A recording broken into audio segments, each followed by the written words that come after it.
All right, welcome to the third installment of the Spring 2017 UC Santa Barbara Innovator Stories. We're rebranding the series to call it Innovator Stories, and it's where innovators who have created something from nothing come to tell us how they did it. I'm extremely happy to have Doug Otto here with us today. Doug is the founder and former CEO and chairman of Deckers. Doug was gracious enough to speak in my class in 2009.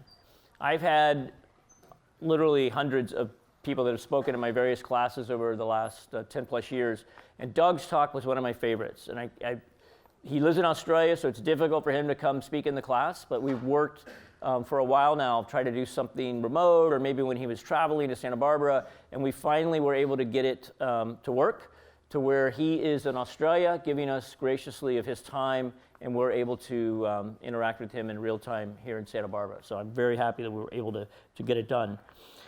As I mentioned, Doug co-founded Deckers, and he did that in 1973 in a garage in Goleta, California, which is right here adjacent to Isla Vista, where we are right now. Doug served as an executive officer, of course, of the company, as well as director from the company's inception all the way up through April 2005. And he had the role of CEO from 82 to 2005. He was the chairman of the board for a while, obviously an integral part of the company that he co-founded. For those of you who don't know, Deckers' portfolio includes some incredible brands: UGG, Teva, Sanuk, Hoka, Anu, and others. Their products are sold in 50 countries. They're sold in hundreds of stores, or thousands of stores, including 138 company-owned stores. And we'll talk a little bit about how the retail industry is changing a bit, as well as obviously online is a huge avenue of their sales. So Doug was raised by two high school educators, and I'm hoping that we get a chance to find out how that influenced his life. He graduated from UCSB. He is a gaucho, we're very proud to say. He earned his undergraduate degree in business economics.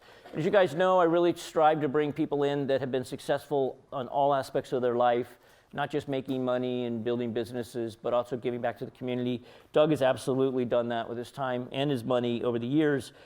He's been very active for over 2 decades in the World Presidents Organization, as well as the Young Presidents Organization. When his children were school age, he didn't just show up and pick them up after school. He was the president and the trustee of the foundations associated with the school, raising money, making sure that the school's financial needs were met. And he did that from 94 to 2000. And he's currently the president and chairman of the board of the Whale Beach Foundation, and he's been doing that since 1994, so he's been doing that for well over 20 years. He is with us virtually tonight from Australia, where he currently resides. But let's give him a warm welcome back to Santa Barbara. Welcome. Woo!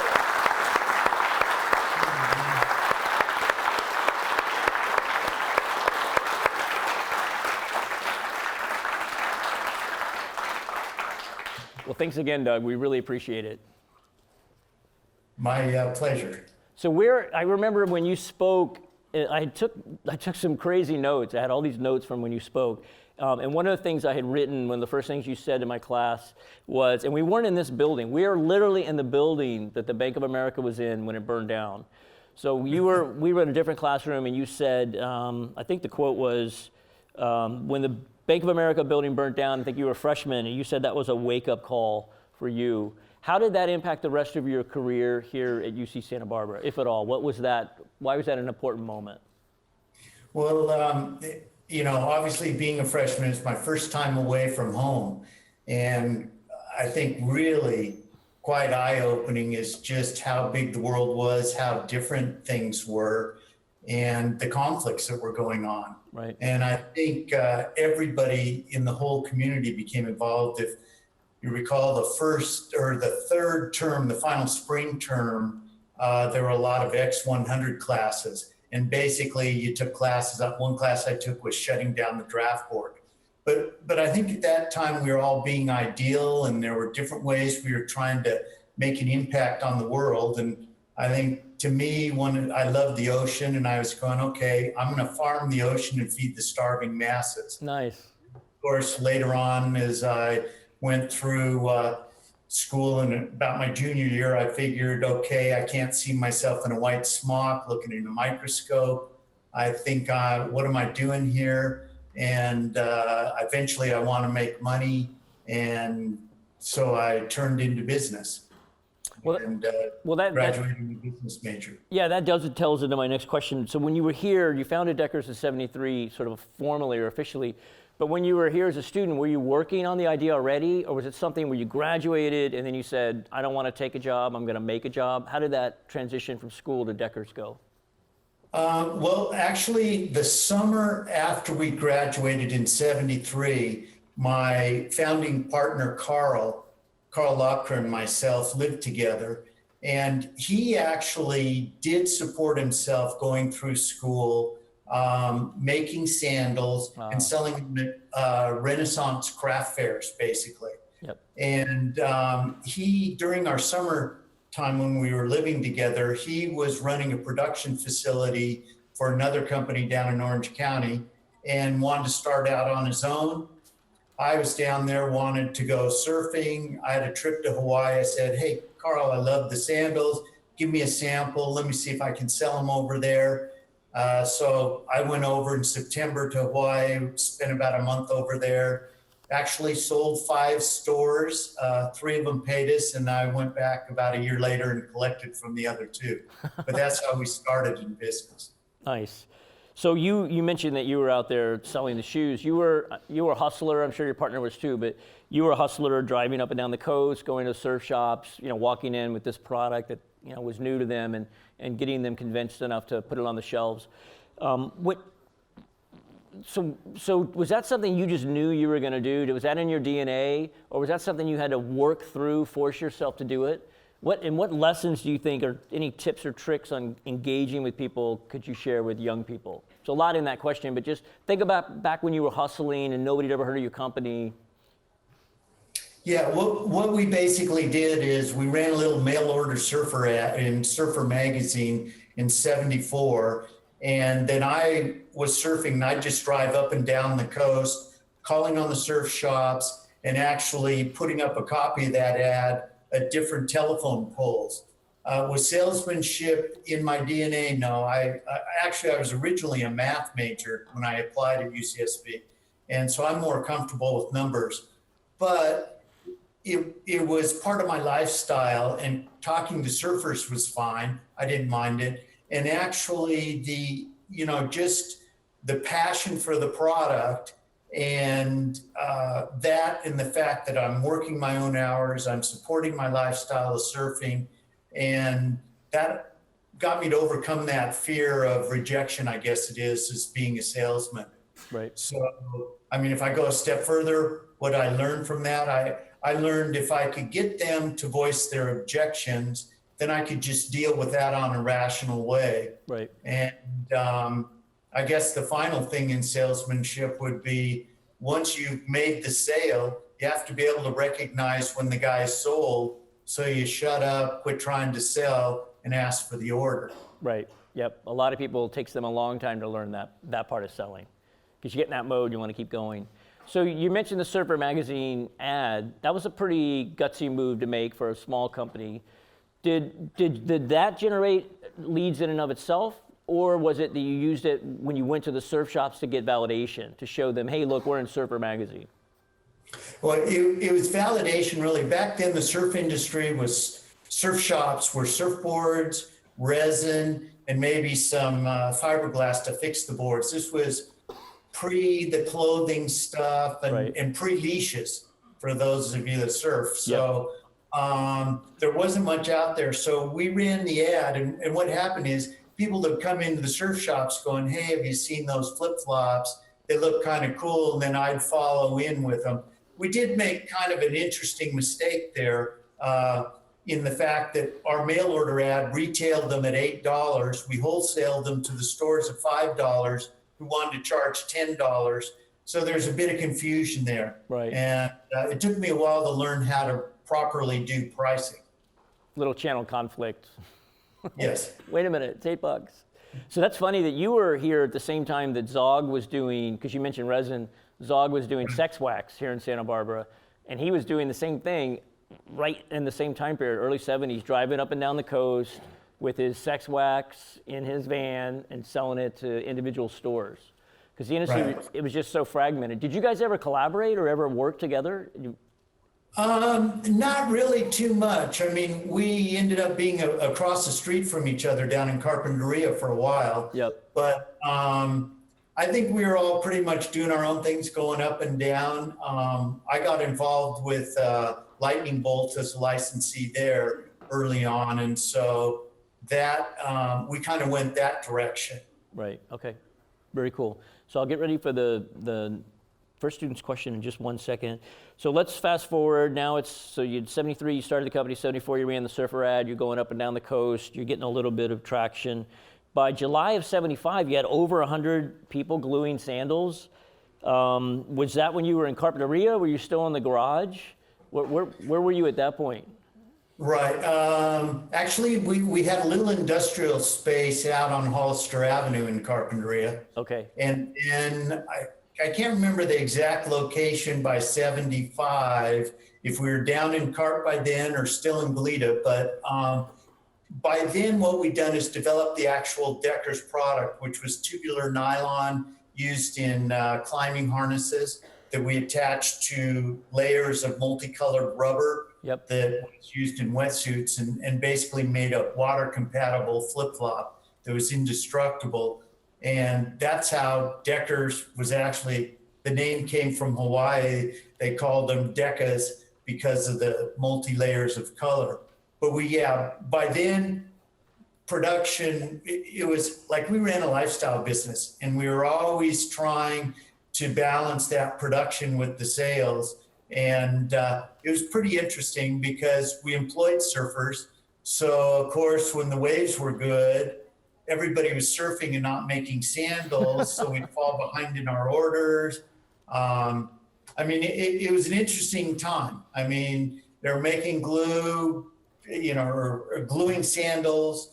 Everybody run out on their breaks, smoke a little pot, come back in. So things would go a little slower, and what we did is we developed a piece rate to give them incentives for production. And of course, like anything, you set it up and, people can get around it. And we paid the same amount for making a size extra small, which is like a size 5 woman's shoe, as making an extra large, which was a 12 men's. So by the end of the week, all we had on the shelves were extra smalls. Fortunately, we had an account in Carmel. They must have sold to a lot of Japanese tourists or something, because they'd call up every Friday, say whatever's on the shelves, put them on a Greyhound bus, get them there for Saturday morning in the weekend tourist traffic. Wow. So were you, at that point, were you literally selling everything you could make? Yes. Wow. Absolutely. I mean, now that's during the summer. You come the winter time and basically we don't have any sales.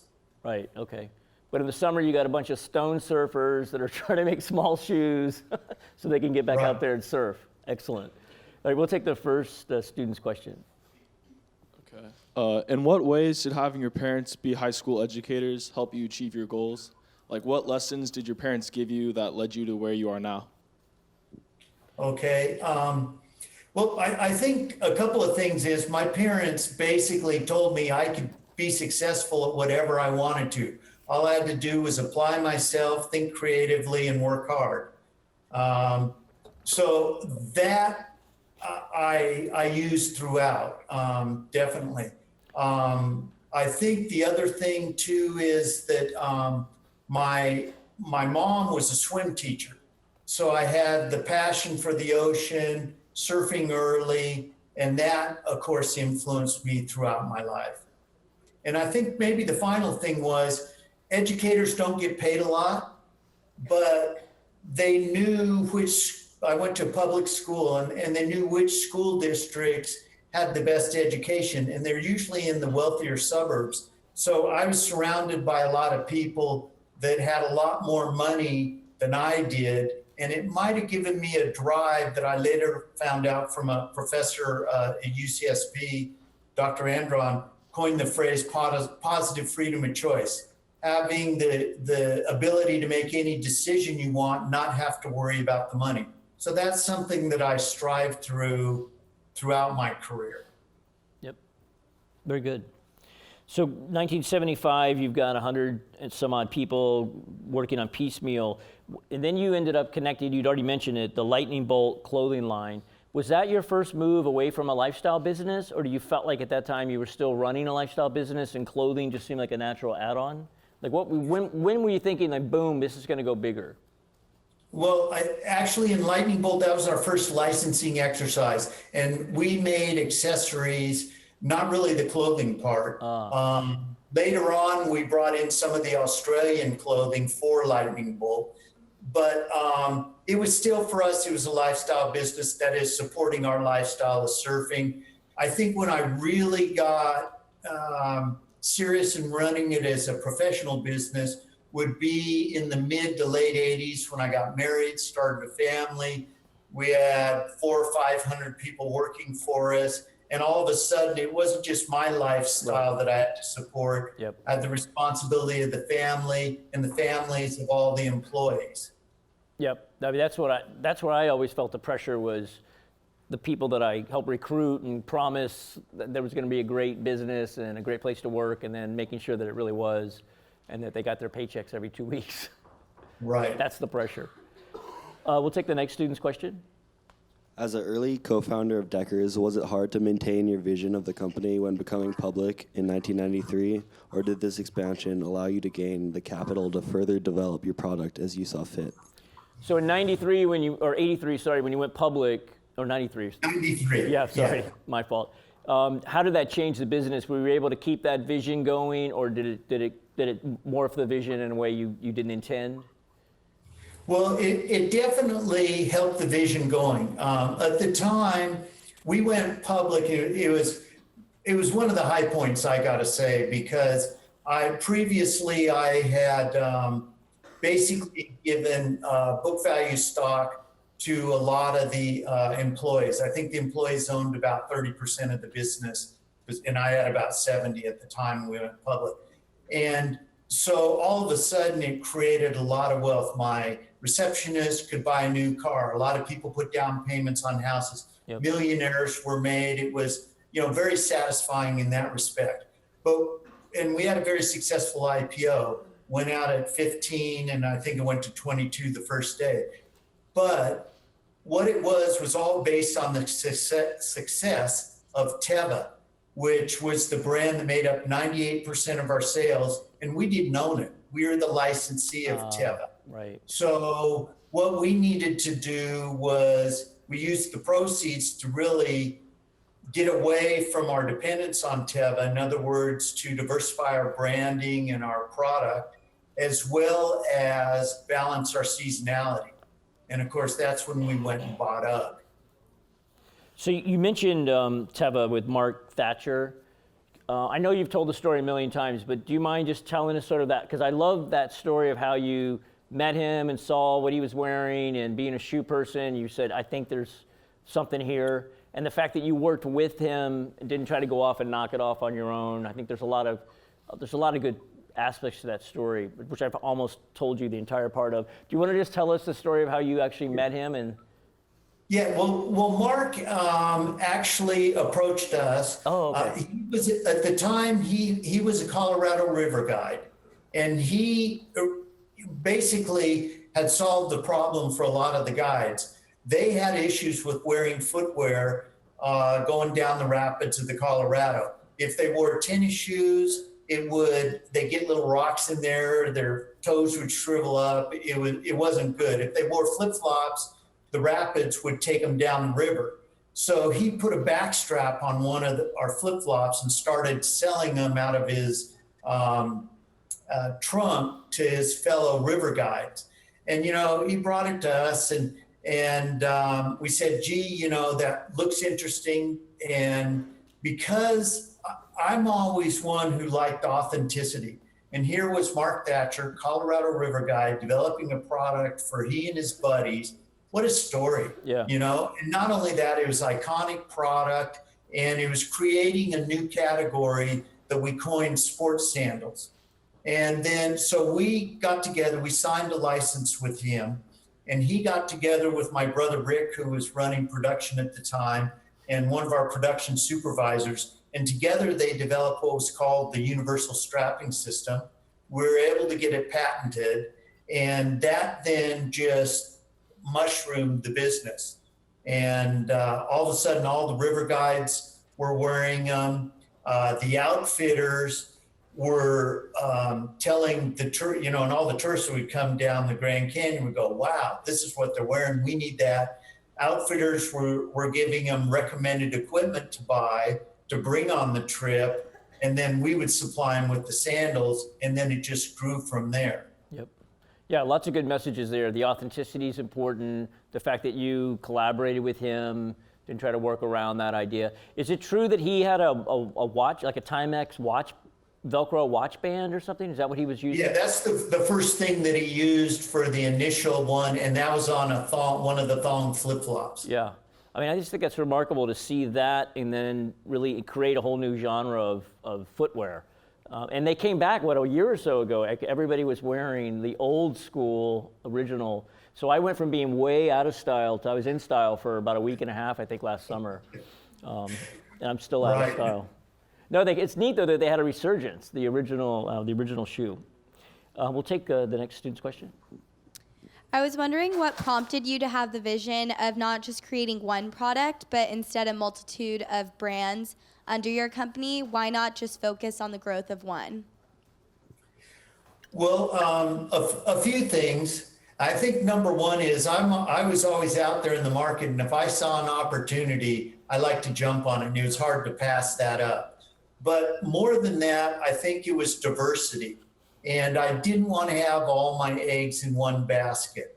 I had an early retired executive from Procter & Gamble, or not early, it was early in our cycle, back in the 70s, worked for us, in early 80s. And I liked that model that they had, where they had different brands that seemed separate, but they were under the Procter & Gamble label. So I liked that model. The other thing is I had a real bad experience in terms of the lightning bolt where we were a licensee. Right. And that almost put us out of business in 82. And I really didn't want to do that again. Well, let's talk about that for a second. So one part of the answer there is diversification. So if the Teva brand goes out of style, you've got UGG, you've got some of these other ones to fall back on. Going back to Lightning Bolt, so in 82, sales were about 3 million, which 2 million was the Lightning Bolt brand. Then the sales dropped below $1 million, and you had to lay off 14 of your 15 employees. Things looked pretty dire at that point. I know that you had borrowed some money from your mom. Was that like the moment where you said, I'm getting mom's money back, I'm not throwing it in the towel? Or did you consider maybe I should just bail on this thing? I mean, you went down to 14 out of your 15 employees. That's pretty harsh. Yeah, well, it definitely was probably one of the toughest times. And it really took me 3 years to kind of dig my way out of that, dealing with creditors and stuff. It was one of the toughest times going. And I had to lay off 14 of our 15. Those were office workers. I do think we had a couple of production people in the back that I kept, they made things. But I also needed to keep the receptionist answer the creditors who would call and ask for money. Right. And I also, if you're watching, I owned a house with at the time, I want to apologize for messing up your credit, because I had to lay him off at the same time that I lived with him. But it was tough. It also, yes, we should have thrown in the towel, but I did have my mom's money in it. We used to kite checks to make payroll, and you could get a 3 or 4 day float doing that. Yep. Unfortunately, they one time the banker caught the checks and basically closed the accounts. The only one that had money in it was my mom. And you're right, we basically should have liquidated and started over. But I couldn't really face my mom and tell her I lost her money. Right. So actually that prompted me to buy my partner out, because the business could not support both of us. Right. No, I think that's admirable. It's, not that bankruptcy is easy, but, you can wipe the slate clean and people lose their money and you move on. And you decided to take a tougher road, which obviously paid off immensely for everyone, including the creditors and all your employees, but certainly not an easy time for you at all. Right around that time, I'm not sure if it was before, I think it was slightly before, you outsourced your product for the first time and found out that the glue melted at 80 degrees. Did that cause you to not outsource again for years, or did you just say, okay, that was just one mistake? Well, that was definitely a mistake, and it was earlier. That would have been in the late 70s sometime. Okay. Close to that 75. We just couldn't keep up with production. And a guy came to me. The sample looked exactly like ours. We ordered a few containers. They were on the water. First one hit. We're laying them out in the parking lot, and it's a nice day in Santa Barbara. And all of a sudden, the sandals are just coming apart. And we had to replace. We'd sold them all at a price that we had to boost up our domestic production then and replace those orders with product that actually cost us more to make than what we sold it for. Wow. So I think the lesson learned there was, pay attention to the details, test product before you release it or bring it in, and definitely have strict quality control measures. Right. So from then on, we did go back to outsourcing, although we concentrated on our manufacturing for a few years. We just made sure we did it right following that. Well, you kind of got lucky in the sense that you dodged a bullet where you didn't ship all those shoes out there, get them in stores, and then have people running around with their shoes falling apart. So at least that's true. We didn't have to recall them. We Right. just never had to get them out there. Right. It could have been worse. We'll take the next student's question. My question is, what cost-benefit analysis did you perform when you plan to acquire UGG? So, Okay. Did you hear that? Go ahead. So you were saying what cost analysis did he go through when he acquired UGG? So when you were thinking about that investment, how did you evaluate that? Well, first off, we were looking to balance our seasonality. We made a lot of sandals, but we needed winter business. So that was on on our short list. The other thing that was good was it did give us diversification. It was an authentic brand.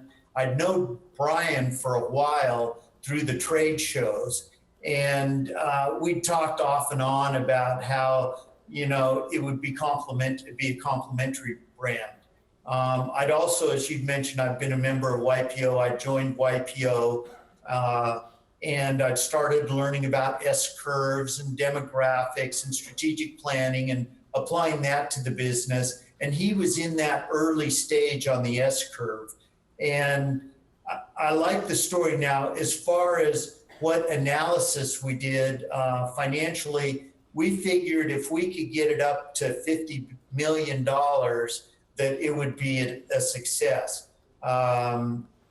We bought it for, I think it was $12 million down, and an earnout ended up being about $16 million, which at the time, actually Wall Street chastised us for it, said we paid him too much. And there was a point where we had a board meeting and strategic planning meeting, and the outcome of that was that we should sell UGG off and continue with another brand. We'd started Truckee as a cold weather boot and merge it with the Teva brand, which is our strong brand then. But I didn't like that idea. We kept with UGG, and I think that was the right decision. Yeah, I'd say years where you've sold more than 500 million in a single year.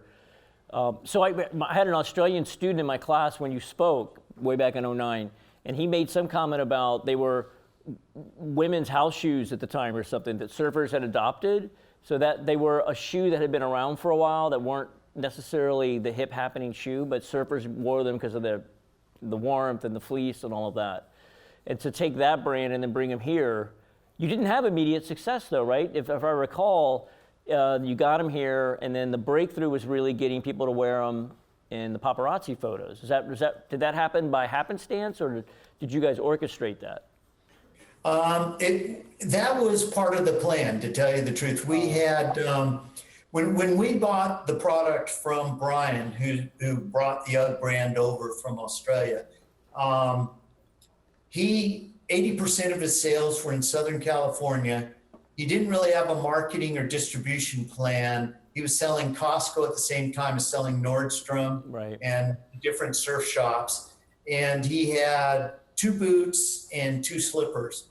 And we felt we could take it nationally and internationally, position it with luxury comfort, because sheepskin itself was a commodity that was tough to come by and expensive. Right. And we cut out the distribution to Costco, went with Nordstrom, started advertising in Vogue magazine, O magazine. We had 2 firms that did product placement, one on the East Coast and one on the West Coast, that did that. Celebrities loved the UGG boot because what they did is, they're wearing whatever their costumes are on stage, but in between shoots and when they're off stage, they put their UGG boots on and it would be so comfortable. Right, They right. just loved them. Then they started walking around with them. The paparazzi got it and it was great publicity. And of course, Oprah loved hers. And I can't remember, it's 4 or 5 times she selected them as, or one version, one style that we did as her holiday, put it on the holiday gift list. Wow. Which really helped us go nationally and then eventually internationally. Wow. Well, you came a long way from an ad in Surfer magazine, 74, right? That's a pretty sophisticated marketing campaign. We'll take the next student's question. I have another UGG question, but so there has been some negative publicity on UGG and their use of sheepskin to make their shoes. How does Deckers rise above that kind of negative publicity to keep their loyal clients? And to be clear, that was after you've been gone for a while, but go ahead and any thoughts? Yeah, you have that's on that? fine. I mean, I think I understand the question, and some animal active or rights advocates say, okay, sheepskin boots, you have to slaughter the sheep in order to get it. But the sheep themselves are actually slaughtered for people to eat lamb. The sheepskins themselves are byproducts. And we use a lot of it, really quite the majority of it. However, what we have done, because we could use more, but we developed, or Deckers developed a product called UGG Pure, where they basically could just shear the sheep, so it doesn't involve actually killing the sheep. And then it's a woven sheepskin, basically, is what it is. So it's the same feel of a sheepskin, but it's just using the sheared wool off of the sheep. And for people who, don't want to wear leather, which is basically what a sheepskin is, Right. They can then go to the UGG Pure. And it's in a lot of the product nowadays.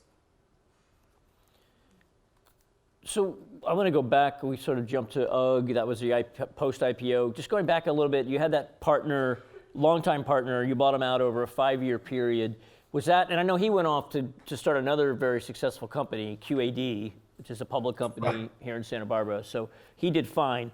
When you look back on it now, was it just absolutely the only outcome there? Or do you think there's things you could have done differently? Or do you wish you had done things differently to keep him?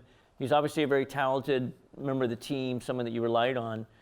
Just looking back on it with all these years that have transpired, would you do anything differently in that relationship? Or is that just the way you think it had to end? Well, I think partnerships are always interesting anyway, because you have 2 people pulling the strings on the same company.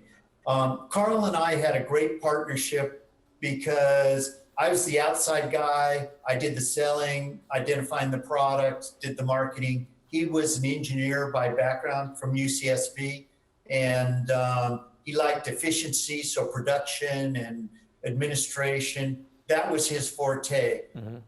By the time we got to 1982, there just wasn't enough money to support the 2 of us. And he was, computing was just starting, and he and his I don't know if they're actually married. I'd have to go back and see if they're actually married at the time or not. Yes, they were. And they formed QAD, which did an ERP program whose beta was for Deckers. And nice. he went and worked with her. And yeah, it was an interesting buyout because I'd pay him monthly over a 5-year term because we didn't have any money in Deckers. And Pam would take the checks and deposit them in a bank account. And at the end of the 5 years, when I gave him the final check, she took all that money and went and bought him a Porsche. Nice. So that's about what is as much as he got on the buyout. But it's funny because QAD's gone on, been very successful. We laugh about it because prior to, we both got successful after splitting, and we'd been successful before, but we'd lost it and been successful and lost it. Right, right. No, and it's good that you guys maintain that relationship. And sometimes the dissolution of a partnership means the dissolution of a friendship. So it's good that you guys have kept that going. And Pam is, co-founder of that business, and she's been a huge player, run that business for many, many years. Public company Right. here in Santa Barbara, which oddly enough isn't that well known here, but is known outside of Santa Barbara. I think probably even to a greater extent. So just a little bit more on Uggs and your marketing. You kind of touched upon it with the paparazzi, but do you have comments on general the strategy you guys had with the alpha consumer, the consumer that either they had their opinion leader as a celebrity might, or maybe they're a surfer or somebody that can move the brand a little bit that way. How did you guys identify those people early on, and then how did you try to cultivate those relationships to augment the marketing? Well, I believe with every brand, there is the alpha consumer.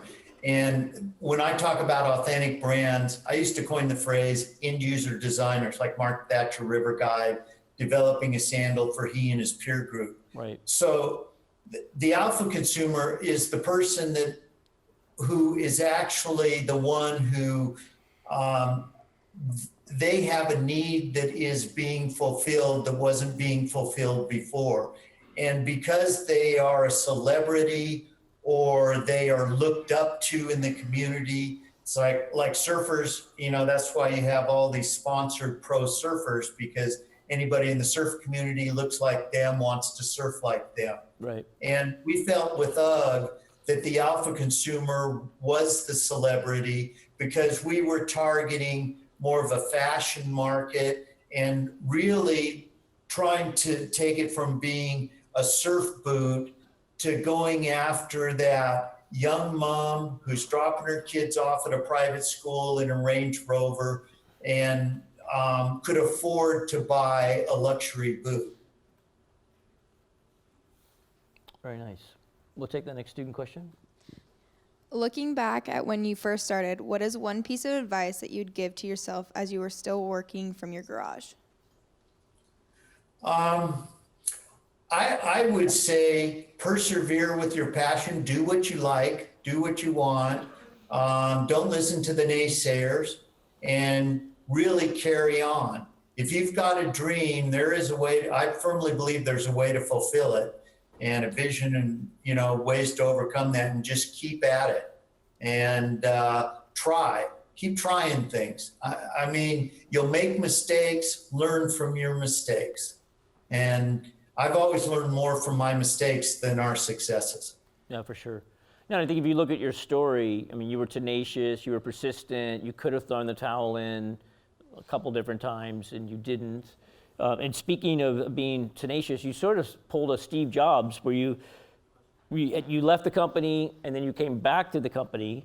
In '98, the stock was trading at like $2 a share, basically.